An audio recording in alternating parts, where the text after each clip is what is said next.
Hello and welcome back to my fledgling YouTube channel. Today we're going to be doing Premier League predictions for match week 3.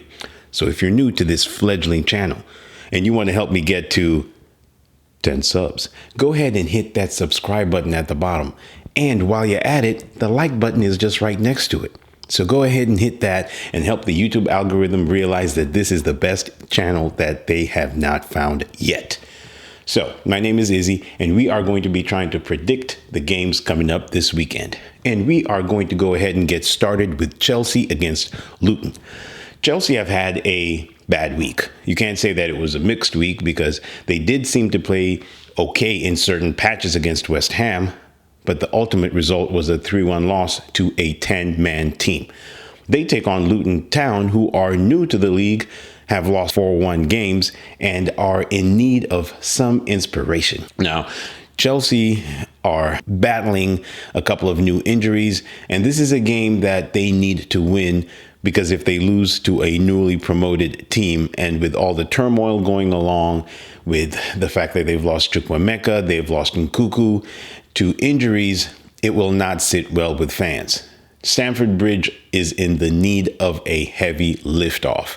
Luton Town, on the other hand, are going to face more of what you would expect them to face. Newly promoted, a bunch of very tough games coming up, still trying to gain experience in the league, and Chelsea is not the place where you want to find it right now. Now, they might be able to cause a little bit of confusion because Mauricio Pochettino is probably tinkering around with the team he has. He's probably not very sure about the attack he has. He's not sure about the midfield formation he's trying to have. What we do know is that Chelsea usually have a very good record against newly promoted teams. This is a game that they need to win, and I am not going to pussyfoot around. I think Chelsea will take this one maybe a little bit more comfortable than I probably thought about before. I think Chelsea will take this one 2-0. I'm going to go for Nicholas Jackson to probably grab his first goal and Caicedo to probably slot into the starting lineup and to have a much better showing than he did against West Ham United. That is going to be for the first game. Next up, we have Bournemouth against Tottenham. Now, I am going to go for a 2-1 Tottenham win in this game. Tottenham were pretty impressive against Manchester United, especially in the second half. Now, Man United did create a fair amount of chances in the first half. They still have to bring Rasmus Højlund into the team, but this is not a Manchester United preview. This is a Tottenham preview. Tottenham, on the other hand, are looking good. Maddison is going to be out there giving out assists. They're going to be sharing goals around the team. And despite Bournemouth not getting beaten 9-0 against Liverpool again, they showed signs of some type of fight. They took the lead in the game. I do think that they're going to have much less of an ability to just sit back because they're going to be at home against Tottenham. They did win 3-2 against Tottenham in the reverse fixture last season, one of the games that helped them secure survival at the end, but they did lose the first game 2-3 at home. So for this one, I'm going to go for a Tottenham away win. I think Tottenham are playing good football from the first two games. They were okay against Brentford. They were pretty impressive in the second half against Manchester United. And I think that this is going to be another nice, hard-fought away victory for Tottenham. And then we will go to Brentford against Crystal Palace. Now, I looked at the history records for this game, and in the last 5 games, this game has been a draw. A couple of them have been 0-0 draws, and a couple of them have been scoring draws. For this one, I am going to go and stay with the 0-0 draw. I think Brentford are a good team. I think they are probably going to try to be the aggressors in this game. I think Crystal Palace, having only conceded just 1 goal from the first 2 games, which was a penalty against Arsenal, are going to be defensively solid. That's pretty much what you can expect from a Roy Hodgson team. Thomas Frank might try and unlock that defense. I'm usually inclined to try and go with what history says, and recent history has this game as a draw. I was going back and forth as to whether it's going to be a scoring draw or whether it will be a 0-0 draw, but I'm going to play it safe with this one. I'm going to go for a 0-0 draw. I'm going to go with Brentford to hit the post a couple of times. Crystal Palace is solid, so I'm going to stick with that. And in the next one, we're going to be having Arsenal against Fulham. Arsenal tend to not lose to Fulham. As a matter of fact, Fulham have never beaten Arsenal away from home. They have come close a number of times, though. Last season, Mitrovic's goal gave them the lead at the Emirates, only for Arsenal to come back and win the game 2-1. Gabriel Magalhaes making up for his earlier mistake that let Mitrovic score the said goal. I can also remember a couple of draws that Fulham were able to earn at the Emirates. A 3-3 draw sometime in 2012, I believe. And I do remember this one game where Fulham had really pressed Arsenal and were just about to come back and draw the game 1-1, only for Samir Nasri to go ahead and give them the lead and eventually win the game.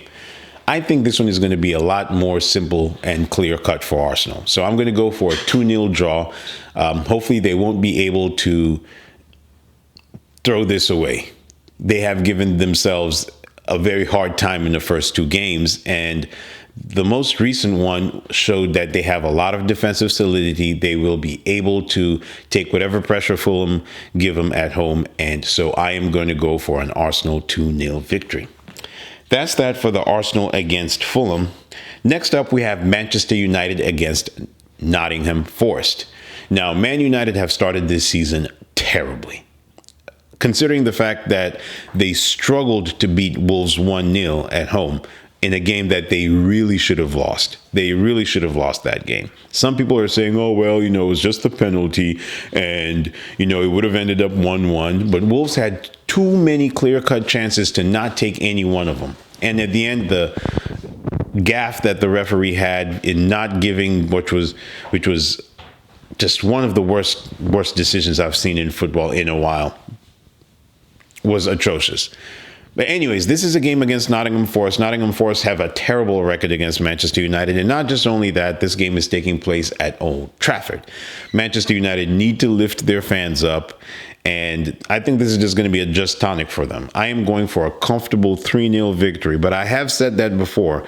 I did say that against Wolves, and that did not come to fruition. This time, I think they will be able to at least prove me right on this one. And if they don't, hey, that's what football does. Next up, we have Everton against Wolves. I have this game going 2-1 to Wolves. Everton have been disappointing, and I will not be surprised if they start this season extremely badly. Wolves, on the other hand, at least showed glimpses of the fact that they have the ability to play well, like they did against Manchester United. Everton, on the other hand, are going to have to go back into the drawing board. The board is a mess. The fans want a change soon enough, and I just don't see anything getting any better for Everton.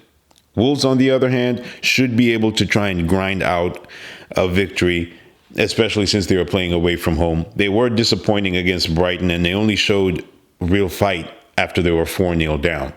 I think this one is going to be better for them. So 2-1 to Wolverhampton Wanderers. Next up, we have Brighton and Hove Albion against West Ham. West Ham have a poor record against Brighton.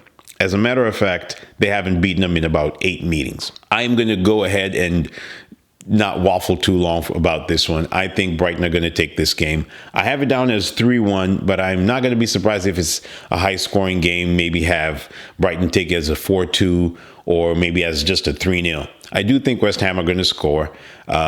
Brighton have conceded 2 goals so far. They are lethal in attack, but I do think that they're going to miss a little bit without Julio Enciso playing in that 10 role. He has been magnificent. And every once in a while, when you take an important cog out of a team, of course, they're going to struggle somewhat. But Brighton always seem to find somebody out of nowhere. Who knows? Some 16 or 17-year-old guy will come in and take Enciso's place, and the next thing you know, hey, we have another young player that Brighton fans are going to be raving about. So I'm going to go for a 3-1 victory. I will not be surprised if it is more, maybe a 4-2. I think West Ham are good enough for at least a goal. And then we have Sheffield United against Manchester City. This game, the less said, the better. I have a feeling like this game is going to be a bloodbath. I think Manchester City are probably going to win this game by 4 or 5 goals easily. Now, they're not going to have Pep Guardiola at the touchline because he is going to have back surgery on a recurring back pain that he's been having for a while. I do think that Manchester City need to have a very good start this season because I think Arsenal are going to push them close this time. Considering the fact that Arsenal raced into such a quick win margin last season, they won their first 6 out of 7 games, I think only losing to Manchester United in the first few games. And it's going to be tough. They don't want to get into an early round to where they are already chasing Arsenal, or where Arsenal, on the other hand, also don't want to get into a situation where they're chasing Manchester City. But this is a game that I'm not gonna think that Sheffield United are gonna pull anything out of the hat. They haven't made too many signings. I think Man City are gonna be far too strong for them, and they'll be all right. So I'm going to go for a 4-0 victory for Manchester City. My face will be very red if they don't. Next up, we have Burnley against Aston Villa. Now, for this one, I go for a 2-2 draw. I think Burnley showed what they could do against Manchester City in the first game. They played well, despite losing 3-0. But that's what happens when you face Pep Guardiola teams. You might think you have them, where you want them, and the next thing you know, you're getting beaten 4 or 5-0. It's happened before. But Manchester City haven't gelled yet. They didn't gel in that first game. And Burnley haven't gelled yet either because they've only played that one game. Their game against Luton having been postponed because of Luton's stadium renovations. I do think that Aston Villa are good, and they showed us exactly what they could do last week. Although Everton gave them an easy chance to go 2-3 up, 2 goals up very early on. I think Burnley are going to be a lot more of a challenge to unlock. I think with them having their home fans and with Vincent Kompany trying to play the same brand of football that Unai Emery is going to play, this is going to be an interesting game. That's why I go for a 2-2 draw. I think that Burnley are strong enough to hold Villa at least at home. Unai Emery is going to be without a couple of key players, but I think he's going to be good enough to manage this game. And Aston Villa, they should be good for a 2-2 draw. Last, we have the game of the week, and that is going to be Newcastle United against Liverpool. Newcastle have an atrocious record against Liverpool. If I'm to tell you that this team has lost or drawn each and every one of their last games since 2013 or 14, I believe, against Liverpool. They have lost 6-0 at home against Liverpool before. Even when last season it looked as though they were just about to grab a hard-fought draw against Liverpool, they ended up losing to a last-minute goal, literally. I think it was 97th minute goal by Carvalho, I think. And Newcastle just they don't seem to get the rub of the green against Liverpool in these games. I am tempted, extremely tempted to go for a Newcastle win. I thought that they were able to get a draw against Manchester City last week. I'm now leaning towards a 2-2 draw in this game. I think Liverpool are good enough to score goals. Their attack is just as fluid as it's probably been over the last few years, and I think Nunez is going to offer a lot. I think Luis Diaz is going to offer a lot, and Jota, depending on whether he starts or is benched, is going to offer a lot. The only thing I worry about Liverpool in this game, just as much as everybody is their midfield. I think their midfield needs a very strong number 6. Previous seasons, we've seen Henderson and Fabinho be the defensive back for Liverpool, and they just don't seem to have that now. And a lot of teams are going to have a free run at their defense if they don't take care of the number 6 role. Newcastle, on the other hand, will be buoyed by the fact that they're going to be playing in front of St. James's Park. This is a game that they can lay a marker down and let everybody know, hey, we were in the top 4, not on anything other than merit. We are good enough to be in the top 4, and we can take down one of our challengers in this game. I'm going for a 2-2 draw. I would like to see Newcastle win this simply just because they've suffered a lot against Liverpool. If you go back to the 90s, Stan Collingmore's last minute goal.